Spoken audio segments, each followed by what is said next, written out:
আসসালামু আলাইকুম। কাজের থেকে চলে আসছি। আজকে যদিও আমার শরীরটা ভালো লাগতেছে না, তারপর রান্না বান্না করতে হবে, এটাই লাইফ। এখন আমি রান্না বসাবো।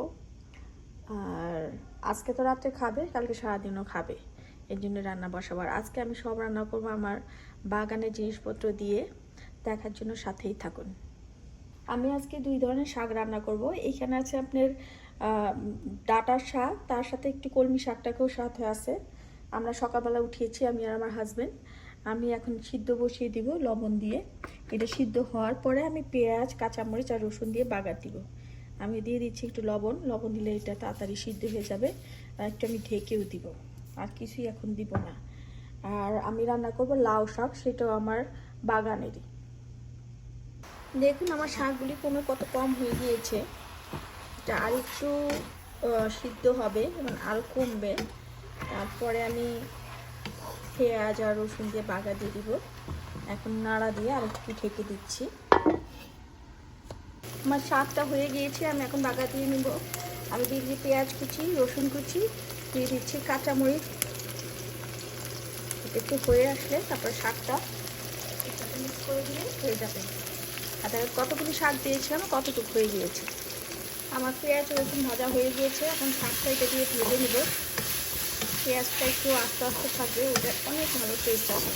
একটা এরকম করে খেয়ে দেখবেন। আমি আর পাখি দিয়ে রান্না করবো, তারপর নামিয়ে নেব।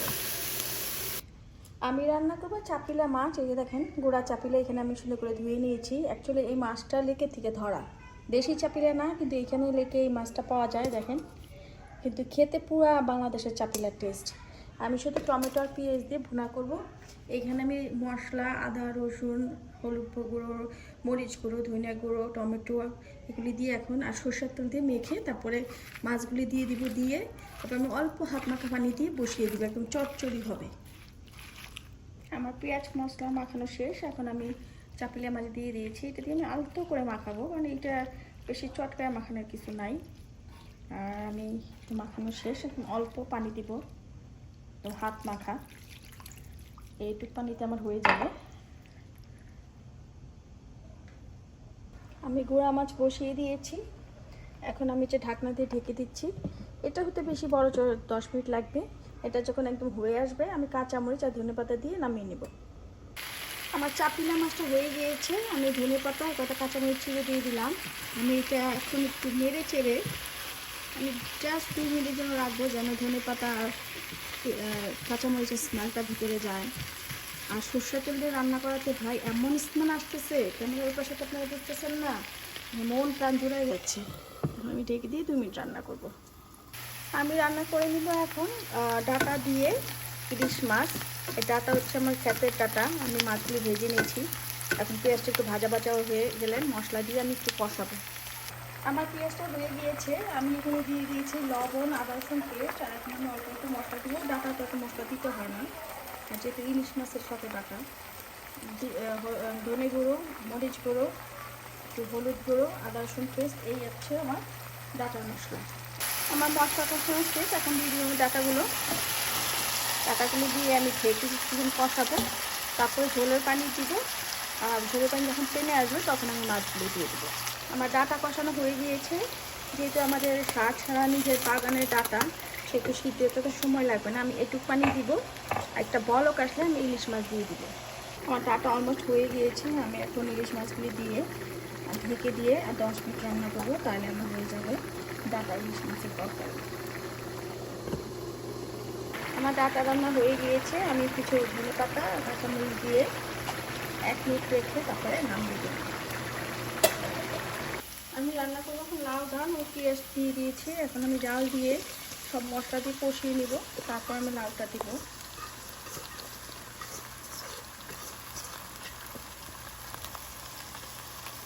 আমি দিয়ে দিয়েছি লবণ, আদা রসুন পেস্ট। এখন দিব একটু হলুদের গুঁড়ো, একটু ধনে গুঁড়ো আর সামান্য একটু মরিচের গুঁড়ো। আমি এখন এটা দিয়ে কষাবো। ওইটা কষানো হলে আমি লাউটা দিয়ে একটু কষিয়ে তারপরে আমি পানি দিয়ে দেবো। আমার ডাল কষানো শেষ, এখন দিয়ে দিলাম লাউগুলো। এটা আমার বাগানেরই লাউ, গত বছরে আমি তৈরি করে রেখেছিলাম। তো আমি এখন একটু ভাত দিয়ে নিয়েছি। এখন ওই লাউটা দিয়ে একটু কষাবো, তারপরে ছোলের পানি দিয়ে দেবো। আমার লাউ আর ডাল কষানো হয়ে গিয়েছে, আমি এখন দিয়ে দেবো ঝোলের পানি, দিয়ে আমি ঢাকনা দিয়ে রান্না করব। আমার লাউটা অলমোস্ট হয়ে গিয়েছে, আমি দিয়ে দিব এখন রসুন আর পাঁচফোড়নের বাগান।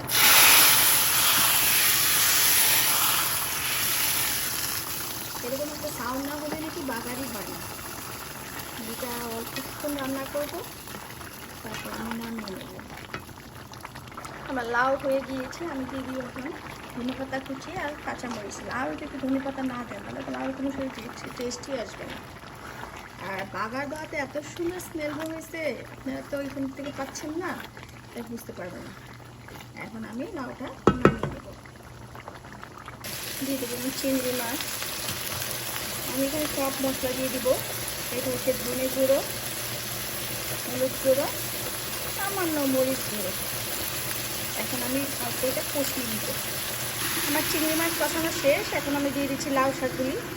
এখন আমি এটা ঢেকে দিব, ঢেকে দিলে শাকের পানি দিয়ে শাক নরম হয়ে কমে যাবে। আর আমি এটাতে পানি দিব না, এখন দেবো একটু ঢেকে।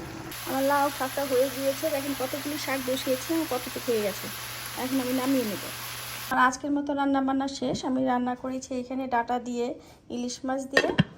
এটা হচ্ছে ডাঁটা শাক, এটা হচ্ছে আমারই বাগানের লাউ শাক, আর এখানে দেখতেছেন এটা হচ্ছে চাপিলা মাছ টমেটো আর পেঁয়াজ দিয়ে, আর এটা হচ্ছে লাউ ডাল। আমার ভিডিও যদি আপনাদের ভালো থাকে লাইক কমেন্ট শেয়ার করবেন, আর সাবস্ক্রাইব করে আমার সঙ্গেই থাকবেন। আল্লাহ হাফেজ।